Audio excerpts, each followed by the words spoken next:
ونستعينه ونستغفره. أما بعد فإن خير الحديث كتاب الله وخير الهدي هدي محمد صلى الله عليه وسلم وشر الأمور محدثاتها وكل محدثة بدعة وكل بدعة ضلالة وكل ضلالة في النار. اللهم صل على محمد وعلى آل محمد كما صليت على إبراهيم وعلى آل إبراهيم إنك حميد مجيد. اللهم بارك على محمد وعلى آل محمد كما باركت على إبراهيم وعلى آل إبراهيم إنك حميد مجيد. أعوذ بالله من الشيطان الرجيم.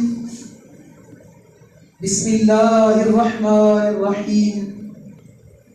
يا أيها الذين آمنوا اتقوا الله حق تقاته ولا تموتن إلا وأنتم مسلمون.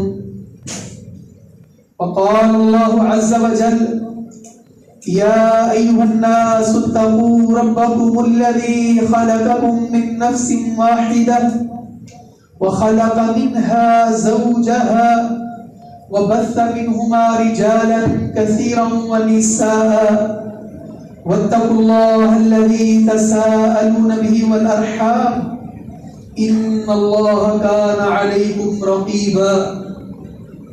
يا أيها الذين آمنوا اتقوا الله وقولوا قولا سديدا يصلح لكم أعمالكم ويغفر لكم ذنوبكم ومن يطع الله ورسوله فقد فاز فوزا عظيما.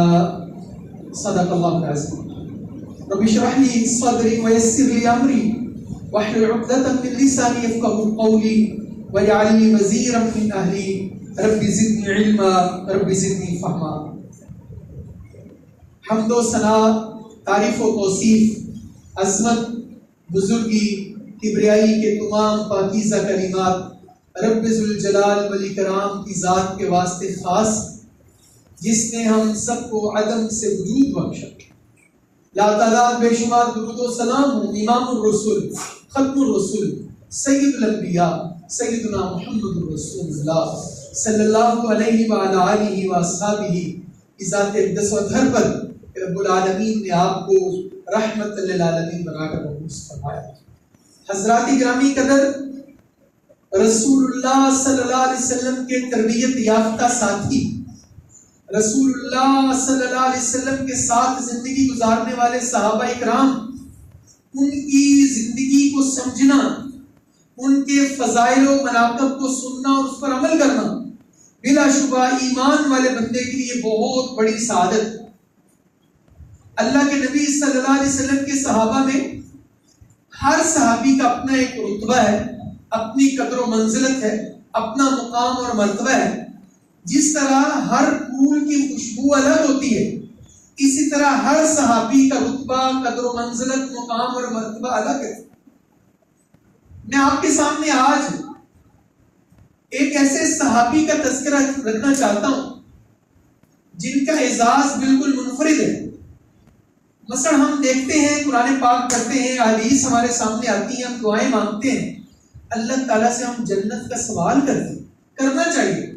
ہمیں یہ تعلیمات دی گئی ہیں کہ اللہ تعالیٰ سے جنت مانگو، جنت الفردوس مانگو، اعلیٰ علیین مانگو، جنت میں نبی پاک صلی اللہ علیہ وسلم اور صحابہ اکرام اور رضوان اللہ اجمعین کی رفاقت مانگو. لیکن اس روئے زمین پر اللہ کے نبی صلی اللہ علیہ وسلم کے صحابہ میں کچھ خوش قسمت صحابہ ایسے بھی ہیں جن کو جنت بذات خود مانگتی ہے. ہم سارے لوگ جنت کا سوال کرتے ہیں کہ یا اللہ ہمیں اپنی فضل سے، ہمیں اپنی رحمت سے، اپنے کرم سے ہمیں جنت عطا کرنا. لیکن وہ کیسے خوش نصیب صحابہ ہیں جن کا جنت شوق رکھتی ہے، جن کا جنت طلب رکھتی ہے، جن کے بارے میں جنت سجتی سمرتی ہے اور جنت کو شوق ہے. اسی موضوع پر میں نے آج آپ سے بات کرنی ہے. اس حدیث کو روایت کرتے ہیں سیدنا حسین رضی اللہ عنہ. اور سیدنا حسین رضی اللہ عنہ کہتے ہیں مجھے میرے بابا سیدنا علی رضی اللہ عنہ نے یہ بات کہی. مسند کو یاد ہے کہ اندر حدیث موجود ہے اور اس کے اندر جو چیپٹر ہے مسند الحسین، اس میں حدیث نمبر 6772. اور سیدنا علی رضی اللہ عنہ کہتے ہیں کہ سیدنا انس رضی اللہ تعالیٰ بیان کرتے ہیں. آپ جانتے ہیں سیدنا انس رضی اللہ عنہ خادم رسول ہے. سیدنا انس رضی اللہ عنہ کہتے ہیں کہ میں ایک دن بارگاہ رسالت میں رسول اللہ صلی اللہ علیہ وسلم کے پاس تھا. ایک فرشتہ ہے، اس فرشتے یعنی سیدنا جبریل ہے. اتانی جبریل، اتا جبریل النبی صلی اللہ علیہ وسلم فقال یا محمد صلی اللہ علیہ وسلم ان الجنة لتشتاق الى ثلاثة من اصحابك. اے اللہ کے نبی صلی اللہ علیہ وسلم، جنت جو ہے اس کو بڑا چاہ ہے، اس کو بڑا شوق ہے آپ کے 3 صحابہ کے متعلق. سیدنا انس رضی اللہ عنہ کہتے ہیں کہ میں نے دل میں سوچا ہو سکتا ہے یہ انصار صحابہ ہو سکتا ہے، یہ جو 3 بندے جن کا ذکر ہو رہا ہے وہ انصار میں سے ہوں. پھر کہتے ہیں فَأَرَادَ أَن يَسْأَلَ رسول اللہ صلی اللہ علیہ وسلم عنہ. پھر میرے دل میں یہ خیال آیا، میں نے ارادہ کیا کہ میں اللہ کے نبی صلی اللہ علیہ وسلم پوچھ لوں.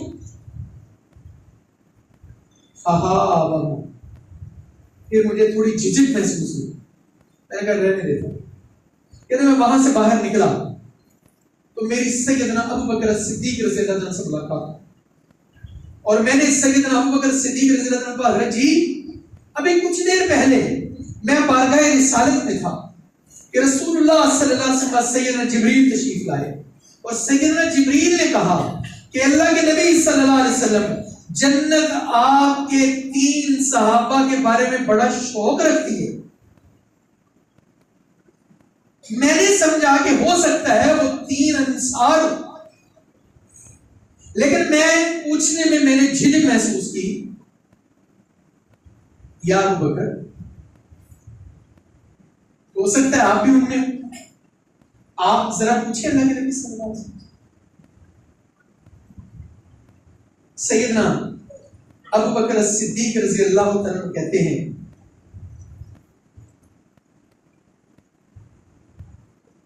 مجھے بھی جھجک محسوس ہوتی ہے. اگر تم نے ان میں ہوا تو ٹھیک ہے، اگر میں نہ ہوا ان میں تو میرے قبیلے کے لوگوں نے کہنا ہے ساری زندگی تو نے اللہ کے نبی کی رفاقت کا دم بھرا ہے، تیرے بارے میں ایسی کوئی بات ہی نہیں، تو کیسے رہنے دے. سیدنا انس رضی اللہ تعالیٰ سیدنا عمر فاروق رضی اللہ تعالیٰ سے ملتے ہیں اور ان کو ساری بات بتاتے ہیں کہ میں اللہ کے نبی صلی اللہ علیہ وسلم کے پاس تھا، ایسے جبریل آئے، انہوں نے بات کی، میں نے سمجھا شاید وہ انصار ہوں. پھر میں نے سیدنا ابو بکر صدیق کو ساری بات کی تو سیدنا ابو بکر صدیق نے کہا کہ میں نے نہیں کہا، میں نے پوچھنا نہیں. تو سیدنا عمر فاروق رضی اللہ عنہ نے کہا کہ انس میرا بھی حوصلہ نہیں بڑھتا، میں نے بھی نہیں پوچھا. فَلَقِيَ عَلِيًّا. پھر سیدنا انس کی ملاقات سیدنا علی رضی اللہ عنہ سے ہوئی تو سیدنا انس رضی اللہ عنہ کہتے ہیں میں نے سیدنا علی رضی اللہ عنہ کو کہا کہ اس طرح میں بارگاہ رسالت میں تھا، سیدنا جبریل یہ پیغام لے کر آئے کہ جنت 3 صحابہ سے ملاقات کا بڑا شوق رکھتی ہے. علی رضی اللہ تعالیٰ میں نے یہ خیال کیا کہ ہو سکتا ہے وہ انصار، تو آپ کا کیا خیال ہے؟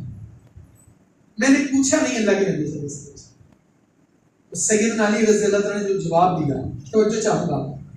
سیدنا علی رضی اللہ عنہ فرماتے ہیں ان کنت منہم، فَأَحْمَدُ اللَّهِ، اگر میں ان میں ہوا تو میں اللہ کی حمد بیان کروں گا، میں اللہ کی تعریف بیان کروں گا. وَإِن لَّمْ أَكُن مِّنْهُمْ فَحَمِدْتُ اللَّهَ، اگر میں ان میں نہیں ہوا میں پھر بھی اللہ کا شکر ادا کروں گا. کوئی ایسی بات نہیں. اسی طرح باتیں کرتے کرتے فدخل علی نبی اللہ صلی اللہ علیہ وسلم، سیدنا علی رضی اللہ تعالیٰ عنہ اللہ کے نبی صلی اللہ علیہ وسلم کے پاس چلے گئے اور فرمانے لگے ان انسا حدثنی انہ کان عندک آنفا وان جبریل اتاک فقال یا محمد صلی اللہ علیہ وسلم ان الجنۃ لتشتاق الى ثلاثه من اصحابک فمن هم یا نبی اللہ.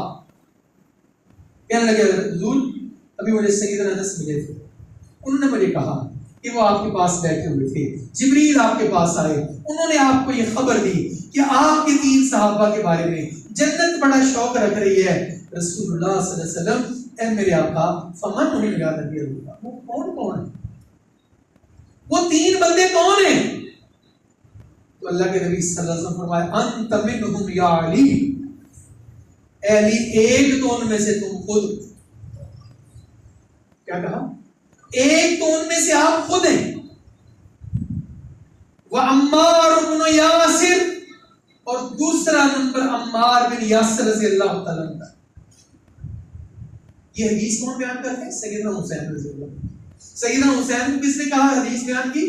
سیدنا علی رضی اللہ تعالیٰ عنہ. اور سیدنا علی رضی اللہ عنہ کو کس نے بیان کی؟ سیدنا انس رضی اللہ تعالیٰ عنہ. یہ دین ہمارے پاس صحابہ کے ذریعے پہنچا. اب یہاں کیا ہے کہ اس صحابی کی جستجو ہے. حالانکہ کتنے صحابہ ایسے تھے جو بدر والے، احد والے، اللہ کے نبی کے عشرہ مبشرہ، مہاجرین انصار، لیکن یہ جو فضیلت ہے، یہ جو اعزاز ہے، یہ جو نعمت ہے، یہ جو انعام ہے کہ جنت تڑپ رہی ہے، جنت روز سجتی سنورتی ہے، جنت کو شوق ہے، جنت کو اشتیاق ہے، وہ یہ چاہتی ہے، وہ یہ تمنا کرتی ہے، وہ یہ آرزو کرتی ہے، وہ یہ خواہش رکھتی ہے. یہ کون سا ٹائم ہوگا جب یہ 3 بندے جنت میں آئیں گے؟ جنت کو بھی عزت ملے گی، جنت کا اور مقام مرتبہ بڑھ جائے. اللہ کے نبی صلی اللہ علیہ وسلم فرمایا علی وَسَيَشْهِدُ مَعَكَ مُشَاهِدًا بَيِّنٌ فَضْلُهَا. علی ایک تیسرا بندہ بھی ہے، وہ بھی تمہیں جوائن کرنے والا ہے، وہ بھی اسی کیٹیگری میں شامل ہے. عظیم خیرها، اس کی خیر بڑی عظیم ہے، وہ بندہ بڑا عظیم ہے. فرمایا رسول اللہ جلدی بتاؤ وہ کون ہے؟ اللہ کے نبی صلی اللہ علیہ وسلم فرمایا وسلمان، وہ سلمان فارسی ہے. وَهُوَ مِنَّا أَهْلَ الْبَيْتِ، وہ میرے اہل بیت میں سے ہے. وَهُوَ نَاصِحٌ، وہ خیر خواہ ہے. فَاتَّخِذْهُ لِنَفْسِكَ، علی اس کو اپنا جگری یار بنا لو، علی اس کو اپنا دوست بنا لو. یہ پھر 3 صحابہ، سیدنا علی رضی اللہ تعالیٰ، سیدنا عمار بن یاسر رضی اللہ تعالیٰ اور سیدنا سلمان فارسی رضی اللہ تعالیٰ. آخر ایسی کیا بات ہے، کیا اتنا انہوں نے عمل کیا ہے کہ جس وجہ سے ان کو یہ بشارت ملی ہے؟ اب یہ بشارت تو یعنی اللہ سبحانہ و تعالیٰ نے دی نا، جبریل اپنی مرضی سے تھوڑی آتے، اللہ نے بھیجا. یہ ان صحابہ اکرام کی عزت ہے، یہ ان کا مقام اور مرتبہ ہے، یہ ان کا رتبہ ہے، یہ ان کی اللہ سبحانہ و تعالیٰ کے یہاں تکریم ہے. اس لیے میرے بھائیوں، میرے بزرگوں، میرے دوستوں، یہ موضوع آپ کے سامنے رکھا کہ صحابہ کو سیکھو، صحابہ کو پڑھو. ہم نے اپنی زندگی سے اللہ کے نبی کے صحابہ کو نہیں دیکھا، اللہ کے نبی کو نہیں دیکھا. وہ کیسے عظیم المرتبہ کے لوگ تھے جن نے اللہ کے نبی صلی اللہ علیہ وسلم کو دیکھا. اور یہ سیدنا سلمان فارسی، میں ان کی بات آج آپ سے کرنا چاہتا ہوں. سیدنا سلمان فارسی کو 30 سال لگے اللہ کے نبی صلی اللہ علیہ وسلم تک پہنچتے ہوئے. 30 سال سفر کیا، 30 سال جستجو کی، 30 سال تلاش کی. بنیادی طور پر سیدنا سلمان فارسی آتش پرست، آگ کی پوجا کرتے تھے. ان کا ذاتی آتش کدا تھا، یعنی آپ یوں سمجھیں کہ ان کا ذاتی آتش کدا تھا، اس پر لوگ آ کر چڑھاوے چڑھاتے. اور ان کا کام یہ تھا کہ اس آتش دان میں لکڑیاں جلاتے تھے، لکڑیاں جلا، اور کوئی کام نہیں تھا. ان کے والد ٹھیک ٹھاک ذمہ دار. سیدنا سلمان فارسی رضی اللہ تعالیٰ خود یہ حدیث بیان کرتے ہیں، خود یہ واقعہ بیان کرتے ہیں. مسلم احمد کے اندر حدیث میں اور بے شمار حدیث میں کہتے ہیں کہ ہمارا گاؤں کا نام، ہمارے علاقے کا نام اصفہان تھا، ایران کے پاس. ہمارے گاؤں کا نام جے تھا، یزید تھا، اور ہم مجوسی تھے، آتش پرست تھے. تو کہتے ہیں ایک دن میرے والد نے مجھے کہا کہ آپ اس طرح کرو، ہمارے کھیتوں میں چکر لگا کر دیکھو، وہاں پانی کا مسئلہ ہے، کوئی گوڈی کا مسئلہ ہے، کوئی اور فصل کو چیک کر رہا ہے، مزارے کام کر رہے ہیں لے کر. تو کہتے ہیں میں اپنے والد صاحب کے کہنے پر اپنے گھر سے نکلا. راستے میں عیسائیوں کے گرجا گھر سے گزرا. مجھے اندر سے ان کی کچھ آوازیں آنی شروع ہوئی، تو میں اندر چلا گیا. میں نے ان سے پوچھا کہ تم کیا کر رہے ہو؟ انہوں نے کہا ہم عیسائی ہیں، ہم اپنی عبادت کر رہے ہیں. تو جناب سلمان فارسی کہتے ہیں کہ میں نے ان کو کہا کہ یار یہ تو بڑا اچھا طریقہ ہے تمہارا عبادت کا. ہم تو آگ کی پوجا کرتے ہیں، بس آگ کے آگے ہاتھ باندھتے ہیں، اور آگ کوئی کہتے ہیں کہ تو ہی ہماری نظر مسان کے مالک. ہماری عبادت کے طریقے سے تمہارا عبادت کا طریقہ تو بھارت کا بچہ ہے. تو کہتے ہیں میں ایسا مشغول ہوا کہ مجھے یہ یاد ہی نہیں رہا کہ میں نے کھیتوں میں جانا تھا، حتیٰ کہ سورج غروب ہو گیا.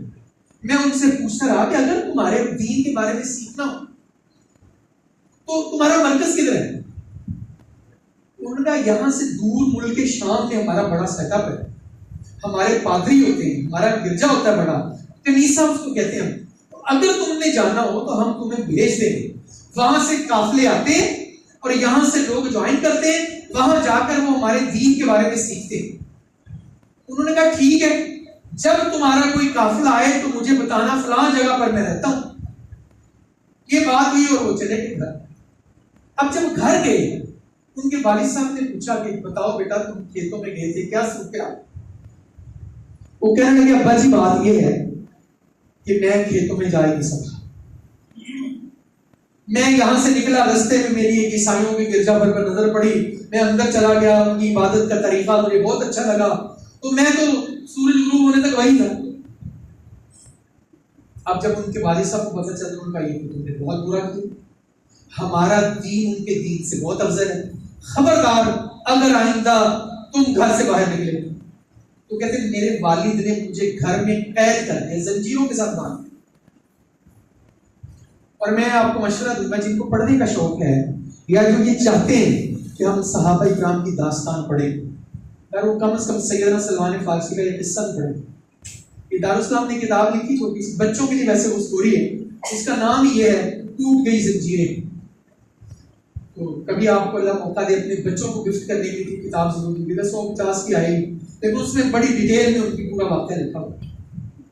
ایسے تو حیات صحابہ کے درخشاں پہلو میں بھی لکھا ہوا ہے. تو سیدنا سلمان فارسی کہتے ہیں کہ میں اب اپنے گھر میں قید ہو گیا، مجھے کمرے میں بند کر دیا گیا.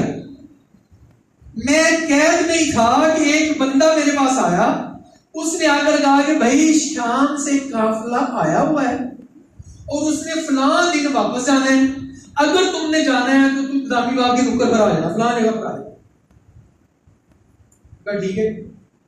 اب سیدنا سلمان فارسی خود بیان کرتے ہیں کہ میں زنجیروں میں جکڑا ہوا تھا، اور جب وہ ٹائم آیا میں نے اپنے گھر سے نکلنے کا ارادہ کیا تو میں تو زنجیروں میں بندھا ہوا تھا. تو سیدنا سلمان فارسی رضی اللہ عنہ کہتے ہیں میں نے ایسے زور لگایا تو وہ زنجیریں ٹوٹ گئی، وہ زنجیریں ٹوٹ گئی.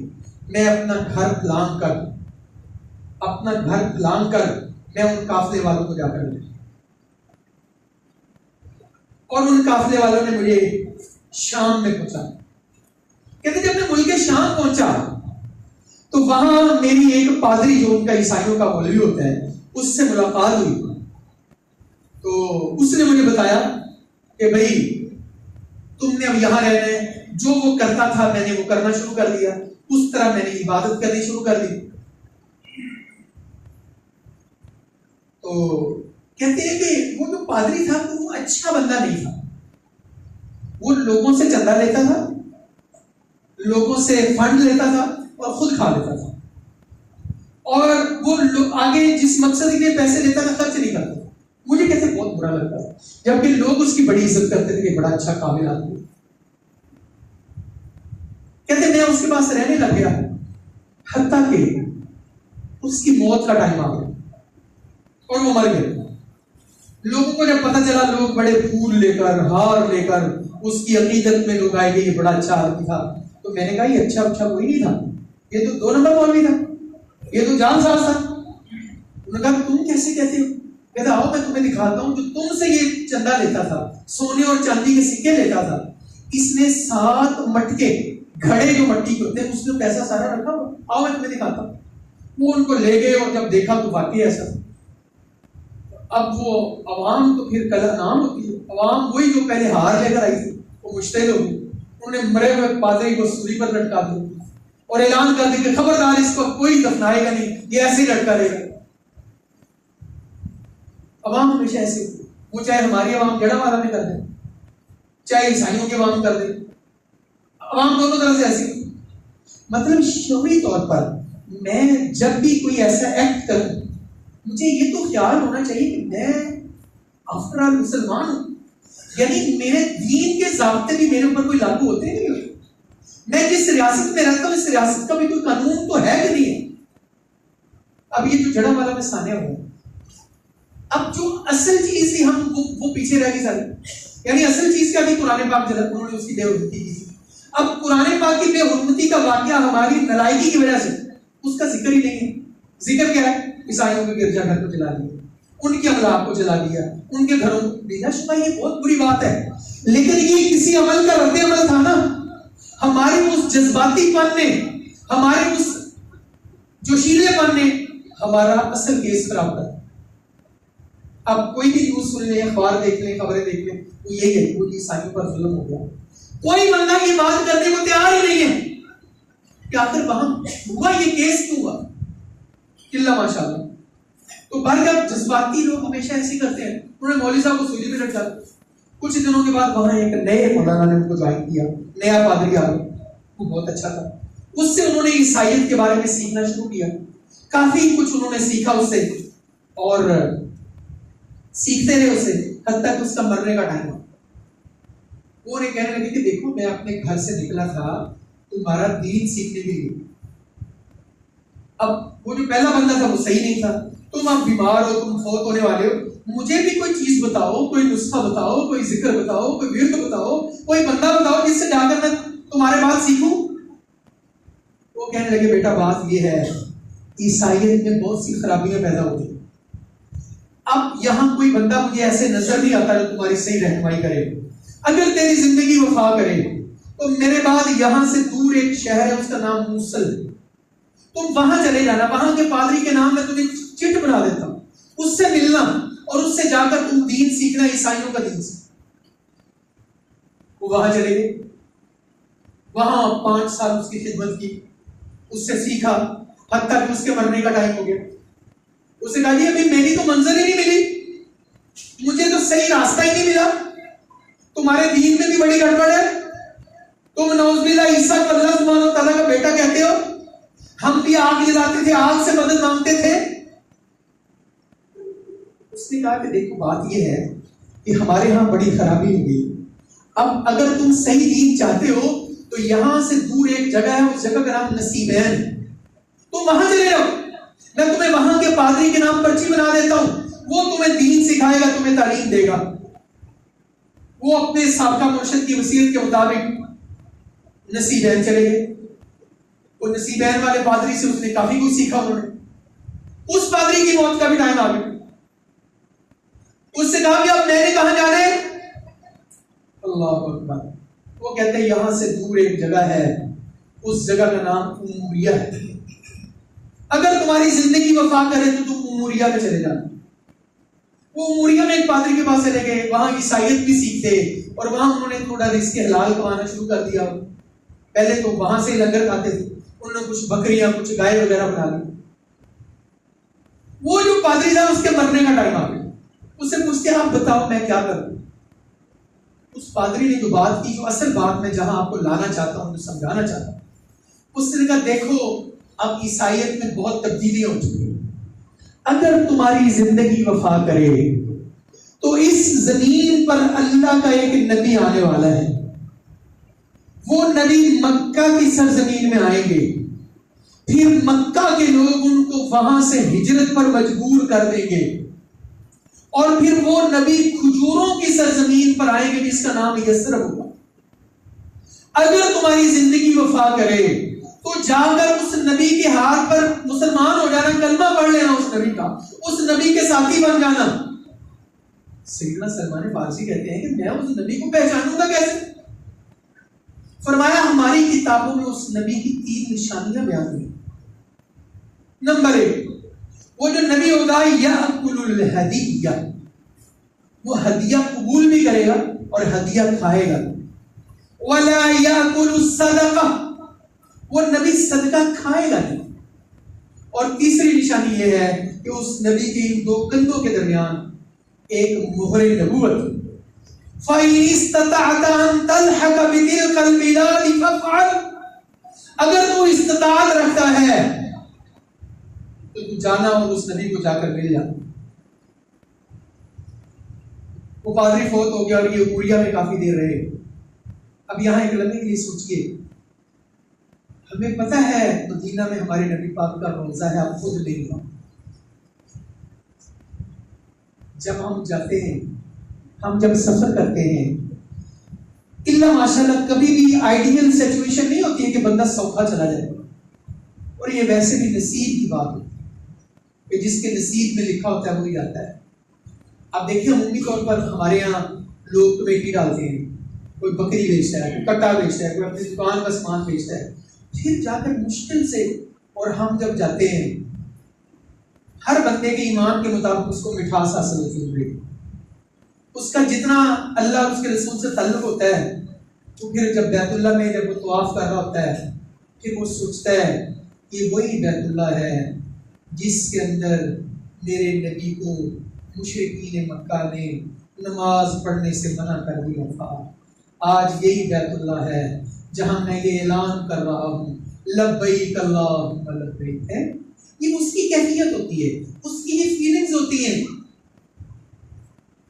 اور ہم نے دیکھا ہے بہت مرتبہ جب بندہ وہاں سے آتا ہے تو آپ آخری کرتا ہے، اور پھر میں نے کئی لوگوں کو روتے دیکھا ہے. جب مدینہ سے نکلنے میں پتا ہوتا ہے مدینہ سے مکہ اور مکہ سے جدہ اور پھر وہاں سے لاہور، ساری گاڑی میں میں نے دیکھا حاجی رو رہے ہوتے ہیں. مدینہ سے نکلتے بندے کے دل کو کھچ پڑ رہی ہوتی ہے. حالانکہ وہاں وہ گلیاں تو نہیں ہے نا، وہ ہستیاں تو وہاں نہیں ہے نا، لیکن یہ ہر بندے کی عقیدتوں اور محبتوں کا ایک مرکز ہوتا ہے. وہ اس کی درد اور کسب کو محسوس کرتا ہے. آپ سیدنا سلمان فارسی کی درد کو محسوس کریں. گھر سے نکلے، شام گئے، شام سے نکلے موصل گئے، موصل سے نکلے نصیبین گئے، نصیبین سے نکلے اموریہ گئے. اب اموریہ میں کلو ملا، سرا ملا، سراغ ملا کہ یہاں سے دور ایک ایسی جگہ ہے جو تم نے پہلے دیکھی نہیں ہے، کھجوروں کی سرزمین ہے، وہاں وہ نبی آئے گا، اگر تم چاہتے ہو تو اس نبی کو ملو. انہوں نے پوچھنا شروع کر دیا. ان کو کسی بندے نے کہا کہ یہاں ایک قافلہ آیا ہوا ہے جس نے یثرب جانا ہے، اگر تم چاہتے ہو تمہاری ان سے ڈیل کروا لیتے ہیں، تمہارے پاس سامان راہ ہے، زیادہ راہ ہے تمہارے پاس. انہوں نے کہا میرے پاس کافی ساری بکریاں ہیں، کافی ساری گائیں ہیں. انہوں نے کہا یہ سارا کچھ دینا پڑے گا. وہ سارا کچھ دینے کو تیار، سارا کچھ دے دیا. قافلے نے سفر شروع کر دیا. اب آپ دیکھیں کہ بندہ جب سفر کرتا ہے پتہ ہوتا ہے یہاں سے لاہور ایئرپورٹ پر جائیں گے، وہاں سے جدہ آئے گا، وہاں سے آگے ہمیں بتاتے ہیں کہ یہ تمہارا میقات ہے، یہاں سے تم تلبیہ کہنا شروع کر دو. اب جدہ ایئرپورٹ آ گیا ہے، اب مکہ کے روڈ پر چلے گئے ہیں. مکہ کے روڈ پر جب مکہ کے قریب ہے تو وہ آگے ایک ریل بنی ہوئی ہے قرآن پاک میں، پتہ چلتا ہے، اور وہاں لکھا ہوتا ہے یہاں سے صرف مسلمان داخل ہو سکتے ہیں، غیر مسلم ادھر چلے جائیں گے. پھر بندہ اپنے ہوٹل میں جاتا ہے، پھر وہ شارع ابراہیم خلیل پر جاتا ہے، ہاں جی، پھر آستہ آستہ مسجد حرام کی طرف جاتا ہے. پھر وہ کعبہ کو دیکھتا ہے، پھر کعبہ پر اس کی نظر پڑتی ہے، کیا اس کے احساسات ہوتے ہیں؟ اللہ پر پھر بندہ صحن حرم میں کھڑا ہوتا ہے، پھر بندہ کبھی کعبے کو دیکھتا ہے، کبھی اپنے آپ کو دیکھتا ہے. ہر بندے کو اپنے اعمال کا تو پتہ ہی ہوتا ہے نا. کیا خوش نصیبی ہوتی ہے کہ بندہ اللہ کے گھر کا مہمان بنتا ہے. تو سیدنا سلمان فارسی نے ان سے پوچھا ہوگا کتنی کو دور ہے بھائی؟ وہ یہ پہاڑ کے بعد اگلے کتنے پہاڑ ہیں، اس وادی کے بعد آگے کتنی وادیاں ہیں، کتنے دنوں کا سفر ہے. کوئی میپ تو ہوتا نہیں تھا، کوئی گوگل سے رہنمائی تو ہوتی نہیں تھی، کوئی اور نشانیاں تو تھی نہیں. باہر گئے سیدنا سلمان فارسی نے جب کھجوروں کی سرزمین دیکھی، ان کے دل میں کہا کہ آپ لگتا ہے منزل قریب آنے والے. ان قافلے والوں نے سیدنا سلمان فارسی کو یہودی کے ہاں بھیج دیا، یہودی کے یہاں بھیج دیا. اب آپ مجھے بتائیں کہ منزل کے قریب پہنچ کر اگر بندے کو آگے بیچ دیا جائے کیا گزرے گی اس کو. خیر سیدنا سلمان فارسی رضی اللہ تعالیٰ بیٹھ گئے، یہودی کی خدمت کرتے رہے. تو اس یہودی کا ایک چچا زاد بھائی تھا، اس کا تعلق بنو قریظہ قبیلے سے تھا. وہ ایک دن ان کے پاس کہا یار تمہارا یہ ملازم بڑا اچھا ہے، اس کو مجھے نہیں بھیج دیتے؟ اس نے کہا بھیج دیتا، انہیں بھیج دیا اور وہ انہیں بنو قریظہ قبیلے میں لے گیا. اب سیدنا سلمان فارسی بک گئے ہیں، لیکن ان کے دل میں خوشی یہ ہے کہ یار یہ ساری ارد گرد کھجوریں ہیں، ہو سکتا ہے یہی وہ زمین ہو. سیدنا سلمان فارسی کہتے ہیں کہ ایک دن میں کھجور کے درخت کے اوپر چلا کھجوریں توڑ رہا تھا، میرا مالک نیچے بیٹھا ہوا تھا. اس کے پاس ایک اس کا چچا زاد بھائی آیا، اس نے آ کر اس کو کہا وہ نبی آ گیا ہے جس کو مکہ کے لوگوں نے مکہ سے نکال دیا ہے اور اس نے قباء کی بستی میں ڈیرے لگا لیے. اب سیدنا سلمان فارسی کو ساری کہانی کلک کر گئی، وہ پچھلا سارا سبق ریوائز ہو گیا. کہتے میرا دل ایسے دھڑکنے لگا دھک دھک، اور مجھے ایسے لگا کہ میں کھجور سے نیچے ابھی گرا کے گرا. کہتے میں جلدی جلدی نیچے اترا اور میں نے اپنے مالک سے کہا یہ بندہ آپ کو کیا بتا رہا تھا؟ کہتے میرے مالک نے مجھے زناٹے دار تھپڑ مارا، جا اپنے کام نال کام رکھ، تینوں کی ضرورت ہے اس طرح کی گلا پوچھنے. کہتے میں پھر اپنے کام میں مشغول ہو گیا، میں پوچھتا رہا، لوگوں سے پوچھتا رہا کہ بھائی تو کدھر ہے، قباء کا رستہ کدھر ہے. کہتے میں نے کچھ کھجوریں جمع کی، پوچھتا پوچھاتا قباء میں چلا گیا. میں نے پوچھا کہ یہاں ایک صاحب آئے ہوئے ہیں، ان کے ساتھ اور بھی کچھ لوگ ہیں، تو مجھے بتایا وہ بیٹھے ہوئے. کہتے میں نے جا کر وہ کھجوروں کی تھیلی، وہ کھجوروں کی پوٹلی بارگاہ رسالت میں پیش کی. میں نے کہا حضور کہ آپ کے ساتھ پردیسی صحابہ ہیں، یہ صدقے کی کچھ کھجوریں ہیں، یہ آپ رکھ لیں. تو کہتے ہیں میں نے بڑی غور سے دیکھا کہ حضور خود تو نہیں کھاتے. کہتے ہیں حضور نے وہ کھجوریں لی اور ایسے پکڑ کر پیچھے دی کہ صحابہ یہ کھا لو. کہتے ہیں حضور نے خود نہیں کھائی. تو کہتے ہیں میں نے دل میں یہ کہنا شروع کر دیا ایک نشانی پوری ہوگی، ایک نشانی پوری ہوگی. کہتے ہیں میں پھر واپس پلٹا، میں نے کچھ اور کھجوریں جمع کی، میں واپس قباء گیا. مجھے قباء کے لوگوں نے کہا حضور یہاں سے یثرب جا چکے ہیں، یثرب مدینہ بن چکا ہے، یثرب اب مدینہ بن چکا ہے. تو کہتے میں پوچھتا پوچھاتا گیا اور میں نے کہا حضور انی رأیتک لا تأکل الصدقہ وہذہ ہدیۃ اکرمتک بہا. حضور میں نے دیکھا ہے آپ صدقہ نہیں کھاتے، یہ میں ہدیہ لایا ہوں، اس کو قبول فرمائیے. یار کیا سین ہوگا وہ کہ وہ بندہ بارگاہ رسالت میں گیا، وہ کہنے لگا میں نے دیکھا ہے آپ صدقہ نہیں کھاتے، یہ میں ہدیہ لے کر آیا ہوں، اس کو قبول فرمائیے. سیدنا سلمان فارسی کہتے ہیں فَأَكَلَ رسول اللہ صلی اللہ علیہ وسلم مِنْهَا، آپ نے اس میں سے خود کھایا اور صحابہ اکرام کو کہا کہ آپ بھی کھاؤ. تو میں نے کہا ہاتان سنتان، سلمان دو نشانیاں پوری ہو گئی، دو نشانیاں پوری ہو گئی. اللہ. پھر کہتے تیسری نشانی کے انتظار، مجھے اور بڑا انتظار کرنا پڑا. میں پھر تیسری نشانی کو ڈھونڈنے کے لیے مدینہ گیا. اللہ کے نبی صلی اللہ علیہ وسلم مدینہ میں نہیں تھے بلکہ بقیع کے قبرستان ایک انصاری صحابی کے جنازے میں. سیدنا سلمان فارسی کہتے ہیں میں پوچھتا پوچھاتا چلا گیا. حضور صحابہ کے جمع غفیر میں بیٹھے تھے، قبر تیار ہو رہی تھی، آپ کے کندھے مبارک کے اوپر چادر مبارک تھی. کہتے میں نے ایسے ایک چکر لگایا تو حضور سے ایسے آنکھیں ملی اور حضور نے مجھے دیکھا کہ میں بڑے غور سے کوئی چیز ڈھونڈ رہا ہوں. اور حدیث کے الفاظ سیدنا سلمان فارسی کیا بیان کرتے ہیں؟ سیدنا سلمان فارسی کہتے ہیں فلما رآنی رسول اللہ صلی اللہ علیہ وسلم استدرته عرفا.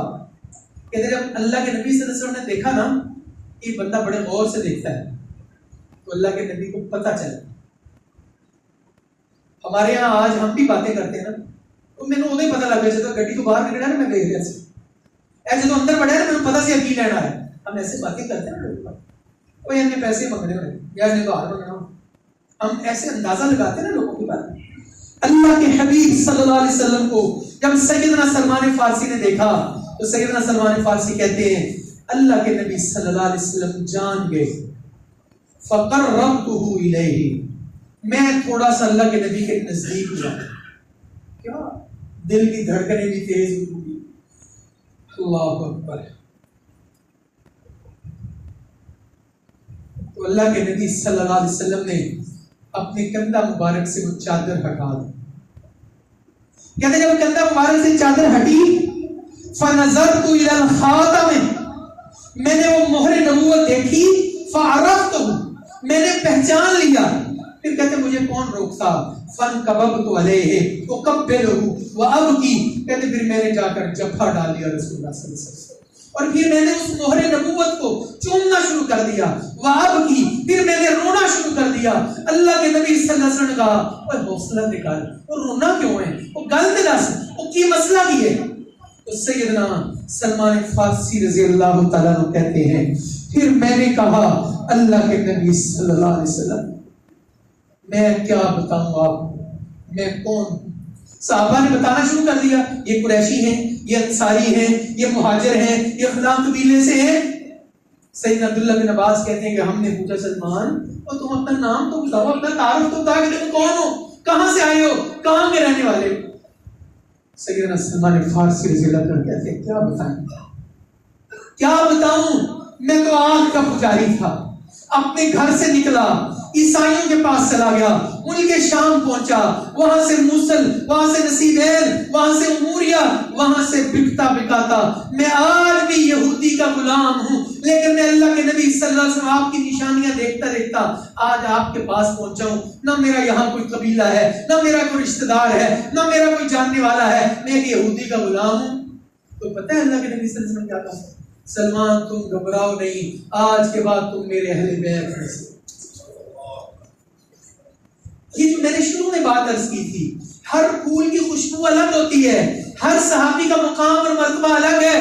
آپ امیجن کریں کہ سیدنا سلمان فارسی تیرا بنتا تو ہے نا کہ جنت تیرے لیے تڑپے، جنت تیرے لیے اشتیاق رکھے، جنت تیری طلب رکھے کہ تو نے اسلام سیکھنے کے لیے، دین سیکھنے کے لیے، رسول اللہ صلی اللہ علیہ وسلم سے ملنے کے لیے کتنی مشقت اور کتنی تکلیف اٹھائی.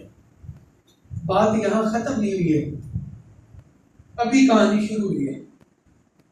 سیدنا سلمان مسلمان ہو گئے، اسی دوران جنگ بدر ہوئی، جنگ احد ہوئی، لیکن سیدنا سلمان غلام ہیں، جنگ بدر اور احد میں شریک نہیں ہو سکتے. آتے ہیں اللہ کے نبی صلی اللہ علیہ وسلم کبھی کبھی، حضور کے پاس اتنے مسائل نہیں تھے. تو ایک دن اللہ کے نبی صلی اللہ علیہ وسلم کا جاؤ سلمان اپنے مالک کو بولو کہ تمہیں آزاد کرے اور اس سے لکھوا لکھت پڑھت کر لو وہ تمہیں کیسے آزاد کرتا ہے. سیدنا سلمان فارسی رضی اللہ عنہ کہتے ہیں میں سوچ میں مبتلا ہو گیا کہ وہ تو یہودی ہے میرا مالک، وہ تو بڑی ڈیمانڈ کرے گا، لیکن پھر ایک طرف اللہ کے نبی صلی اللہ علیہ وسلم کی زبان سے نکلے الفاظ تھے. میں اپنے مالک کے پاس گیا کہ میں تم سے آزادی چاہتا ہوں، مجھے آزاد کر دو. اس نے کہا جاؤ آزاد ہو تم. 300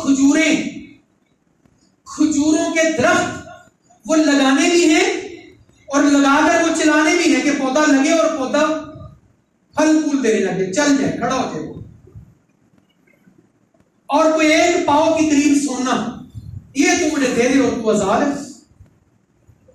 سیدنا سلمان فارسی رضی اللہ عنہ بارگاہ رسالت میں آتے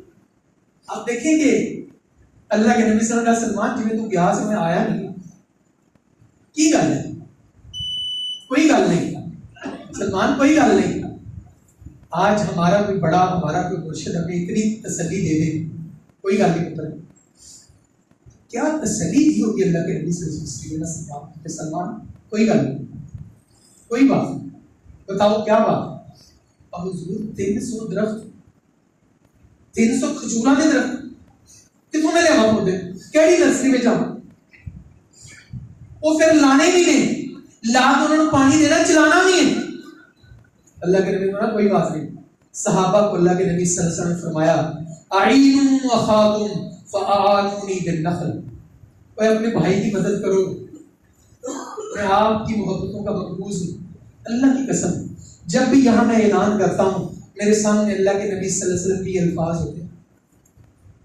کہ ہمارے پاس اور کوئی ذریعہ نہیں ہے کیا کریں ہم لوگ آتے ہیں اپنی حاجت بیان کرتے ہیں اپنی ضرورت بیان کرتے ہیں آپ کو کہنا پڑتا ہے اور میں اتنا اللہ کا شکر ادا کرتا ہوں پچھلے جمعے ایک ساتھی آئے تھے انہوں نے یہاں اپیل کی تو ان کو پیسے تھوڑے ہوئے میرے 2-3 ایسے نمازی دوست انہوں نے مجھے فون کیا کہ ڈاکٹر صاحب پیسے پورے ہو گئے میں نے کہا یہ تھوڑے سے کام ہیں اتنے کام ہیں انہوں نے مجھے فون کر کے کہا یہ لے لے پورے کر دیں تو پھر دل سے دعا نکل دی کہ اللہ کے اے اللہ ہم نے تیرے نبی کا زمانہ نہیں دیکھا ہم ہوتے ہم حضور کی آواز پر لبیک کہتے ہیں اور ہم بھی ان خوش نصیب لوگوں میں لکھے جاتے لیکن ہم اسی راستے کے مسافر ہیں ہم اسی راستے کے پیچھے رہ جانے والے مسافر ہیں تو صحابہ نے بھی کیا کیا کوئی صحابی 3 پودے لے کر آ رہے ہیں کوئی 4 پودے لے کر آ رہے ہیں جتنی جس کی استطاعت تھی حتیٰ کہ 300 پودا جمع ہو گیا سیدنا سلمان فارسی گئے اللہ کے نبی